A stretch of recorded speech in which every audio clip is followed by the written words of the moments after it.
Alors, il faut comprendre que quand on arrive à Shavuot, et toute la matara de Shavuot, c'est à nouveau de recevoir la Torah. Alors, Desher, il explique là-bas dans Mirtal Yohu, il explique là-bas qu'il ne faut pas s'imaginer que dans la Torah, les fêtes juives, ce sont des événements anniversaires. Ce n'est pas des événements anniversaires où on veut simplement, comment dire, se rappeler comme un anniversaire, que voilà, il y avait ça, il y avait ça. Non, c'est un cycle très clair où on revient exactement à l'événement.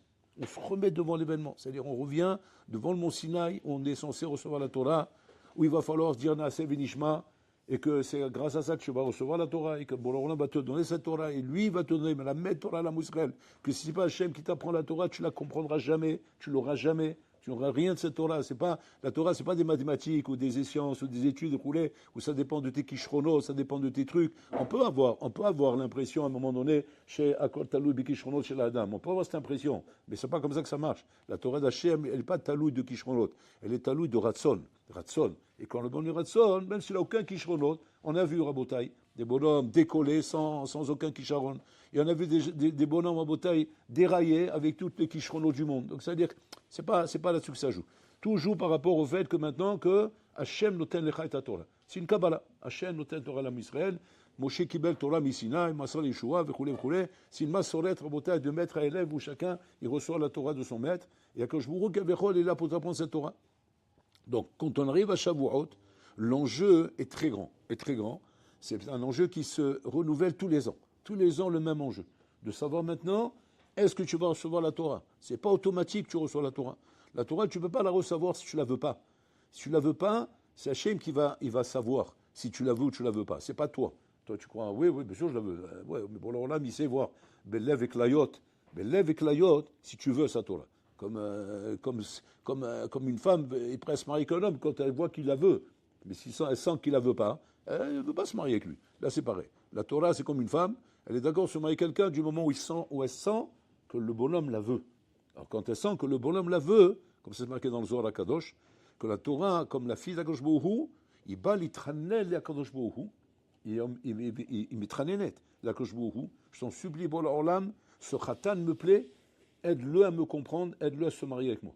Et à ce moment-là, bon, l'Orlam badaï, quand il voit que la Torah demande, parce que c'est la fille du roi qui demande, automatiquement il lui donne les kochot. Mais le contraire, chas v'shalom, quand la Torah sent que tu n'es pas en bon rapport avec elle, tu n'es pas sur le point de la vouloir, de la séduire, de vouloir te marier avec elle, d'être amoureux de cette Torah. Alors la Torah, elle demande à Kosh Baruch, je t'en supplie, Borolam, fais en sorte qu'il me lâche. Voilà, je ne le supporte pas. Je ne supporte pas son haleine. Pas seulement de le voir, je ne supporte pas. Son haleine, je supporte. Et je le sens, je ne peux pas le supporter. Donc fais en sorte. Et Borolam, qu'est-ce qu'il fait? Chas Shalom, il éjecte le bonhomme. Parce que Hachem, il trouve plein de prétextes après pour comment mettre le bonhomme en marche devant des matzavim qui l'amènent à dire bon, c'est pas pour moi, bon, je m'en vais, etc. Qui nous amène, c'est lui qui ne veut pas. Mais en vérité, c'est la Torah qui ne le veut pas. La Torah ne le veut pas, elle éjecte le bonhomme. Donc on voit de la rabotaille, pas shoot, on est à la merci d'une situation où maintenant tu dois, toi, maintenant, décider, l'achilami, si tu veux réellement cette Torah ou pas. Et donc pour ça, il faut faire tes preuves. Faire tes preuves pour montrer que tu veux cette Torah. Faire ses preuves pour montrer qu'on veut cette Torah rabotaille. Ces preuves-là, on les fait le jour de Shavuot. Bien sûr, on les fait pendant toute l'année, etc. Mais c'est surtout le jour de Shavuot. Comme disait Rav Yosef là-bas, il oulé ayuma de kagarim, kama Yosef ikabishuka. Si c'est pas ce jour-là, combien de Yosef il y a dans le chouk? Des Yosef, il y en a plein dans le chouk. Mais moi, il s'agit d'Nachinami de devenir Rav Yosef. Celui qui est Nachinami, qui va être le fameux Rav Yosef, unique au monde, qui va être celui qui va transmettre cette Torah de Rav Yosef, les Chidushim de Rav Yosef. Sinon, je serais Yosef de Chouk. Yosef du Chouk, il y en a plein, des Jojo. Des Jojo dans le Chouk, il y en a plein. Mais dans Rav Yosef, il n'y en a qu'un seul. Et moi, je vais être celui-là. Donc, mais là, il dit quoi pour ça? Il nous l'est ayoma de kagarim. Ayomazé. Il n'a pas parlé de toute l'année. Parce qu'a priori, la Voda et le Hamal, c'est toute l'année. Donc pourquoi faire dépendre que de ce jour-là? Akol talou bekol hashana, avoda shelcha shekol hashana. Depuis quand on va jouer ça sur un jour? Alors, tu vas dire, ouais, parce que ce jour-là, c'est matin toi. Mais c'est-à-dire, à ce point-là, où tout se joue que sur ce jour-là, oui, à ce point-là. Pourquoi? Comme il a dit à Koshbohu, Yom ha-shishi, shishi besivan, shakashboua satna ima briat ha'olam, she'im bnei Israël ikablu ta Torah bishishi besivan, ha'olam mitkayem. Si bnei Israël refuse la Torah, ha'olam nichrav. Le Olam, il est détruit, il n'y a plus d'Olam, il n'y a plus rien du tout. Donc bon, l'Olam a fait dépendre toute la mitziout du monde sur la Torah. De la même façon, Hachem fait dépendre toute la mitzvot de ta vie sur ce jour-là. Comme c'est pour le clan, c'est pour le prat. C'est-à-dire que quoi? Si tu demandes maintenant de quoi dépend ma vie, de quoi dépend mon mazal, de quoi dépend mon avenir, de quoi dépend ce que moi je vais avoir dans ma vie, ce qu'il va avoir comme un Yom Adin, Rabotai. C'est Vadas, Yadoua, Rabotai, que Shavuot, c'est Yom Adin. Chez Im Yesh Yom Shavuot, En Yom Rosh Hashanah. Im En Shavuot, Yesh Yom Rosh Hashanah. Comme ça, c'est marqué dans les Sforim Akdoshim. Ça fait peur, Rabotai. C'est-à-dire Adam, Rabotai, qu'il était Zakai, Beshavuot, il est automatiquement Zakai, Rosh Hashanah. On va expliquer comment ça marche. Un homme qui n'est pas Zakai à Shavuot, automatiquement, il sera jugé à Rosh Hashanah. Pas il sera Chayav Ras Shalom, il sera jugé. Il sera obligé de passer un jugement pour voir s'il y a un moyen de le récupérer. Mais déjà, il est mal barré, quoi, du moment où il s'est loupé à Shavuot. Donc ça veut dire que Shavuot, c'est Yom Adin. Pourquoi c'est Yom Adin?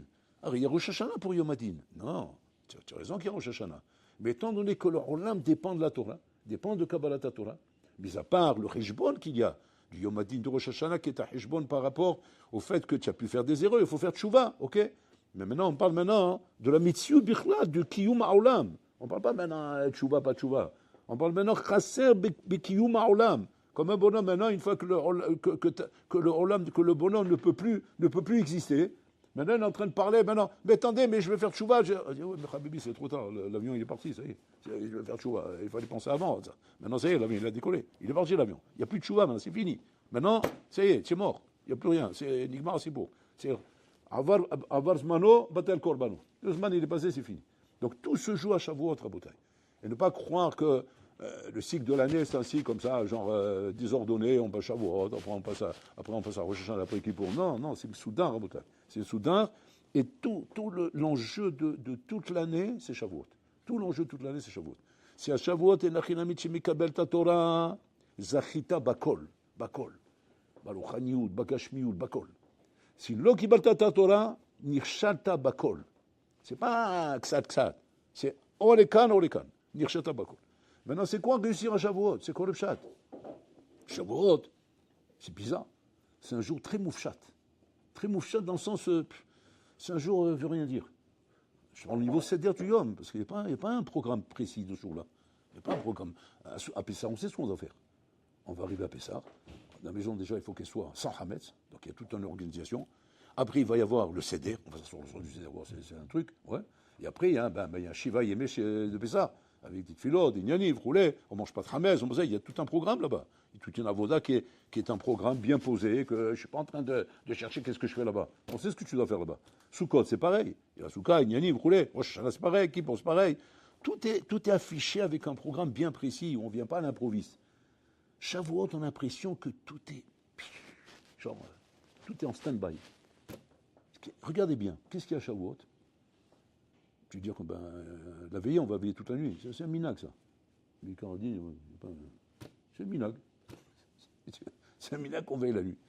C'est même pas instauré ou établi par la Torah. Comme le soir de la Gada, c'est instauré par la Torah. S'asseoir la souka, c'est instauré par la Torah. Manger de la matzah, c'est instauré par la Torah. La Torah, elle te donne un programme. Mais là, la Torah, elle n'a rien dit. Genre, tu fais ce que tu veux. Tu veux les pioncer, tu veux les dormir, va dormir. Là, il a tout. Voilà, demain, il a tefila. Quoi, c'est spécial, là? Non, comme d'hab. Quoi, comme d'hab? Comme un Yom Tov normal. Et après? Rien. Après, on va lire la Torah. Qu'est-ce qu'on va lire? Le passage concernant Shavuot, comme d'hab. Et après, c'est tout. Et après, tu vas t'asseoir faire la Séouda. Et après, la sieste. Et après, c'est fini. Shavuot Tov. Quoi, c'est ça, Shavuot? Il y a un problème là. C'est pas possible. Comment un jour aussi rachouv que tu me dis, Maman, comment tu peux imaginer que. Comment la Torah n'a pas prévu tout un encadrement? Mais tu rigoles quoi. Si un jour il faut m'encadrer, c'est ce jour-là. Où tu dois m'encadrer, mais de manière que je ne peux pas respirer. Attention, je t'explique. Il va falloir étudier sans arrêt. Il n'y aura pas un moment de répit, pas un moment de respiration. Après, tu as fini la Séouda, tac, les moods. Tiens, dans la Séouda, après la Séouda, et là, dormir 1 heure, pas plus, 60 minutes, 60 secondes, tu dépasses ça, il va enregistrer 10 réveils la veille, 10 réveils atomiques pour pouvoir se réveiller, pour ne pas s'endormir. Voilà comment on aurait imaginé. J'ai un moment où on a compris que l'enjeu est grave, c'est pico en effet, c'est sakanat nefashot. Bon, alors on va se référer au Gdolim pour qu'on apprenne de Rav Yosef. Voilà, c'est la référence. C'est le seul qu'on a trouvé dans Chasse. Ok? Qu'est-ce qu'il dit Rav Yosef? Préparez-moi, Eget Lita. Eget Michoulash, je pense que c'est le genre, c'est la viande du boucher. Vous connaissez la viande du boucher? Vous connaissez pas? Vous ne connaissez pas ça? Vous savez qu'il y a la viande et il y a la viande du boucher. Normalement, un bonhomme, ouais, qui sait manger, qui sait qu'il fait dans le manger, ouais, il a son boucher d'abord. D'abord, on a son boucher. On n'achète pas n'importe où la viande, on a son boucher. Très bien. C'est-à-dire plus important qu'on a son médecin. C'est important d'avoir son médecin, son comptable, son avocat, c'est important. Mais plus important que tout, son boucher. Parce que, Habibi, si on ne mange pas bien, il vaut mieux mourir. Ça, c'est les anciens. Ceux qui connaissent les anciens, ils connaissent. Après moi, après mon entrecôte, il dit pas après moi. Après l'entrecôte, la mort. Il y a le maboul. Et là, comment il parle? Des fous, il faut les enfermer. C'est des fous en bataille, des fous alliés. Des fous alliés, ils mettent toute leur vie dans la nourriture. Mais en tout cas, c'est comme ça. Et quand je regarde l'histoire là-bas avec Rav Yosef, j'ai l'impression que de ça qu'on parle. Il dit, préparez-moi une entrecôte de veau. Klita, c'est le morceau du boucher. Parce que le boucher, je t'explique, quand lui, il amène la bête à la boucherie, ouais, il y a ce qu'il te donne et il y a ce qu'il garde pour lui. Tu vois? Et lui, il connaît, lui. Lui, il connaît. Il regarde la bête comme ça, tac, tac, tac, tac, tac, ça, il a repéré les morceaux. Donc, il va te donner tout le bouge, ouais, tout ce qui est roulé, et lui, ça, c'est pour moi. Donc, si maintenant tu es le copain du boucher, tu auras peut-être la chance qu'il va te donner des morceaux qui sont les morceaux du boucher.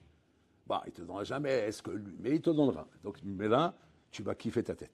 Parce que si tu as mangé de la bonne viande toute ta vie, sache une chose, manger les morceaux du boucher, ça n'a rien à voir. Rien à voir.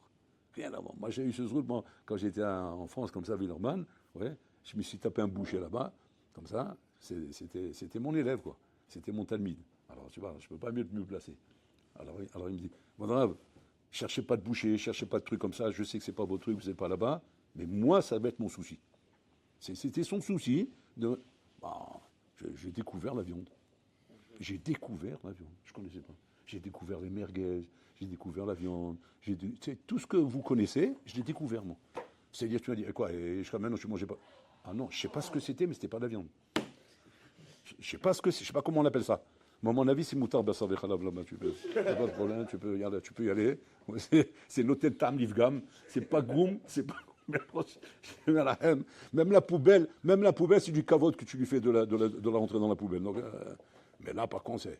Et là, il vient, Rav Yosef, il dit, préparez-moi Eget Lita. Bon, il s'y connaît là. Quand il a son boucher lui aussi. Et quoi? Parce que si jamais, regarde comme il parle. Parce que sinon, Kama Yosef, attends, je comprends pas, tu fais dépendre le Kama Yosef et Kabishuka de quoi? Du morceau de viande? Mais il y a un problème là, c'est ça Kabbalat Torah, c'est ça Yom Shavuot, c'est l'entrecôte. Attends, il y a autre chose. Nous, on est venu avec une couche Atsuma. Où est l'encadrement de Shavuot? Où est le truc pour pouvoir arriver, arriver à ce Mahamad Atsum qui est Kabbalat Torah, que de ça dépend ta vie, ton année, Tinyanim, roulé, Akol Talou Bézé, roulé, on est étonné qu'on n'a pas de CD roulé. Et puis, Tom, on a une référence dans le chasse, c'est Rav Yosef, qui m'a raconté quoi? Un truc qui m'a. Alors là, il m'a tué, lui. Moi, je m'attendais à un truc. Je cherche quelque chose. Il vient me dire voilà, notre côte, tu t'es assis, tu as bien mangé, c'est bon. Tu as réussi, Shavuot. C'est quoi le pshat, Rabotai? Le pshat, il est comme ça, Rabotai. Étant donné que Kabbalat Torah, Rabotai, Kabbalat Torah n'est pas taloui, Rabotai, de ton niveau. C'est pas taloui de ton niveau, Rouchani, pas Rouchani, Gadol, pas Gadol, ça dépend pas de ça. Ça dépend que d'une chose. Ton ratson les kabel ta Torah. Comme une matana. Comme si maintenant on te dit, voilà, il y a un bonhomme, tu sais quoi, il t'a trouvé très sympa, il veut te faire cadeau $1 million. Tu dis, ah bon? Ben, tout de suite, viens. C'est quoi la condition? Tu dis qu'il a une condition? Non, il veut que tu veuilles, c'est tout. Tu veux? Bien sûr que je veux. Je cours. Je veux. Et il n'a rien mis. S'il voit que tu veux, il te donne. Alors tu vas dire, ben quoi, c'est aussi simple que ça? C'est pas simple, c'est hyper compliqué. Quoi? Vouloir $1 million, c'est compliqué? Pour la Torah, oui, tu vas voir. Tu vois que c'est compliqué. C'est pas aussi simple que vous croyez. Dans l'exemple que j'emmène, oui, c'est simple. $1 million, tout le monde veut $1 million. Donc, mais là, quand il me dit maintenant, pour que tu les reçoives, il faut que tu veuilles, ben, je veux. Et t'inquiète pas, je vais lui montrer que je veux. Je suis pas danser devant lui s'il veut. Je lui tire les chaussures, je lui fais des massages, je fais tout ce qu'il veut. Rien qu'il me donne $1 million. Mais dans la Torah, c'est pas comme ça. La Torah, c'est un autre sipour. C'est sipour à les gamins. Parce que là-bas, le mifran, il n'est pas pachout. Et le mifran, il est talou baisé. Ayoma de kagarim. Que Rav Yosef est en train de dire, sinon, kamaïsef ika bishuka. Sinon, je suis perdu. C'est-à-dire, lui-même, il dit, je deviens un vendeur de pastèques à Mahane Yehuda, sinon. Si jamais j'ai pas réussi ce jour-là à décoller. Attends, d'accord, mais dis-moi que tu décolles avec le limoud, pas avec l'entrecôte. C'est quoi le pshat, Rabotai? Le pshat, c'est comme ça. Étant donné qu'akol taloui beratson, maintenant le ratson est nachinami. Le ratson, c'est quoi? C'est qui déclenche le ratson? D'où ça vient? C'est quoi ce moteur? Où il est chez l'homme, le ratson? Il est dans les pieds, dans la tête. Où il est ce moteur? Alors on a tendance à dire, le ratson, mistama, il est dans le sechel, dans la tête, dans la chorma. Que quand un homme, il a compris qu'une chose est importante dans la vie, il voudra faire cette chose-là. Qu'est-ce qui fait qu'un homme, il veut réussir dans ses études? Quand il a compris que les études, c'est vital, c'est important. Alors à ce moment-là, il voudra réussir dans ses études. Mais souvent, il n'a pas compris que les études, c'est important. Alors il n'a rien à faire. Il est là par la force des choses, parce que ses parents veulent qu'il soit là, parce qu'ils l'ont inscrit, parce qu'il veut faire des études, rouler, mais lui, il n'a rien à faire, lui. Donc, ce bonhomme, si tu poses la question, tu dis, qu'est-ce qui lui manque à celui-là? Il lui manque l'intelligence, quoi, c'est un Ahmar, c'est un bourricot? Non, c'est un garçon intelligent, très brillant. Il faut voir les notes qu'il a en bas, etc. Tu dis, qu'est-ce qui lui manque? C'est qu'il lui manque, tout simple, il n'a pas de rasson. Alors tu vas dire, j'ai compris. Il n'a pas de rasson, pourquoi? Parce que le rasson, c'est d'avoir compris l'importance d'une chose. Et quand j'ai pensé l'importance d'une chose, automatiquement, j'ai du rasson. Faux pchat. C'est pas ça le pchat. Je peux comprendre l'importance de la Torah et avoir compris, Rabotai, ce que ça représente et où est-ce que ça projette et combien l'enjeu est grand. Et malgré tout, ne pas avoir de ratson. Ça veut dire quoi? Que le ratson dépend encore d'autre chose. Et pas comme nous, on a compris, qui dépend de ça. Un peu comme le bonhomme, il va te dire, explique-moi bien, et je voudrais. Et peut-être je veux pas parce que tu m'expliques mal. Non, selon Nachon Rabotai. J'aurais beau t'expliquer bien, je peux même faire des dessins de Mickey Mouse pour te faire comprendre, je peux te faire de l'audiovisuel, je peux te faire des ce que tu veux. Ça ne dépend pas de ça. Parce que je peux te garantir que je vais bien t'expliquer, je peux te garantir que tu as bien compris, et ce n'est pas pour autant que tu voudras. Lama, pourquoi? Vous savez pourquoi? Tout simplement parce que le ratson est un courant chez l'homme qui est au-dessus de la chokma. Au-dessus de la chokma. Si vous voulez, il y a le top niveau chez un homme, c'est sa chokma. Ça, c'est normal, c'est le top niveau. On ne peut pas aller plus haut que ça. Qu'est-ce qu'il y a au-dessus là? Il y a ma kippa. Ma tête et ma kippa, c'est tout ce qu'il y a. Le ratson, c'est au-dessus de la chokma. C'est quoi le ratson qui est au-dessus de la chokma? Le ratson, en termes de Kabbalah, on ne va pas faire la Kabbalah. Je suis aussi hamar que vous en Kabbalah. Simplement, des petits trucs que tu as à droite, à gauche, alors je vous amène des trucs comme ça. Ratson, c'est Keter. Chokma, c'est après Keter. Donc il y a le Keter, après il y a Chokma. Ouais, le Keter, après il y a Chabad. D'abord, mais Keter, c'est en haut. Keter, c'est quoi? La couronne. Comme tu vois une couronne, elle est mise sur la tête comme ça. Ça veut dire qu'elle est au-dessus de la tête. Donc elle est au-dessus de la Chokma. Il a fait mot. Et comme ça, qu'un roi, il montre qu'il est roi par le Keter. Si un jour on rentre, on cherche, il y a par exemple un livreur, il arrive. Je suis venu livrer un cadeau pour le roi. Où il est le roi? Maintenant, le roi il est là-bas, mais il n'a pas la couronne sur la tête. Maintenant, qui c'est qui a la couronne sur la tête, Rabotai? Mohamed qui est en train de faire le ménage là-bas. Mais pas, c'est pas un, attention, là on lui coupe la tête. S'il s'amuse à mettre la couronne de la tête du roi sur sa tête, on lui coupe la tête. Pourquoi alors il a couronné sur sa tête? Non, parce qu'il est en train de faire le ménage. Il ne sait pas où poser la couronne, alors il l'a mis sur sa tête. Ouais. Et il a demandé Michila au roi, Michila, avec votre autorisation, je ne sais pas où la poser, je la mets. Vas-y, pas de problème, parce que le roi maintenant il est en train de faire son brushing, donc il n'a pas de problème que la couronne soit là-bas. Maintenant il vient le livreur pour livrer le cadeau pour le roi, oui, très bien. Il y a qui donne le cadeau? Eh bien il donne Mohamed. Mais pourquoi il donne à Mohamed? Parce qu'il a la couronne sur la tête. Et là le roi il lui coupe la tête à Mohamed. Parce que ça ne pas, comment? Quoi, toi tu as pris le cadeau? C'est toi le roi? Mais je t'ai demandé, je t'ai demandé autorisation. Il m'achèmera, je te coupe la tête. Il a coupé la tête. Ça, c'est le machal. Le nimshal, c'est pareil, Rabotai. Le nimshal, c'est comme ça. On a Keter au-dessus de la chokma. Keter au-dessus de la chokma, c'est quoi, Rabotai? C'est le symbole de la malchoute. C'est le symbole du top niveau. C'est le symbole de quoi, Rabotai? C'est le symbole du ratson. C'est ça, le symbole. C'est le symbole du ratson qui représente le Keter. Maintenant, en termes techniques, après on l'explique, comment on obtient ce Keter? Par le mikvé qu'on fait à la fin de Shavuot. Quand à la fin de Shavuot, on va se tremper au mikvé, c'est comme ça qu'on a le Keter. Celui qui ne s'est pas trempé après Shavuot, oui, il n'y a pas de Keter. C'est-à-dire, il est passé à côté, quoi. Il s'est fait avoir, ouais, bêtement. C'est-à-dire, il a tout fait ce qu'il fallait, puis Tom, il a eu une flemme d'aller au mikvé, eh bien, il n'y a pas. Comme ça, c'est comme ça. Il faut le mikvé. Il faut le mikvé pour avoir le Keter. Sans le mikvé, il n'y a pas de Keter. C'est-à-dire, tu as fait la veillée, tu as fait tout, tu t'es tué, la belle comme ça, roulé. Il a eu la flemme, le miskin. Il n'est pas parti au mikvé, il n'y a pas de Keter. Pourquoi c'est comme ça? C'est quoi le pshat, avec le mikvé, c'est le Keter, et quand le mikvé, le Keter, maintenant le Keter, c'est le ratson, c'est quoi l'union en bouteille? L'union est comme ça en bouteille. Hachem rotse la tête bematana. Il veut donner sa fille, Rabotai, à l'homme qu'il a devant lui.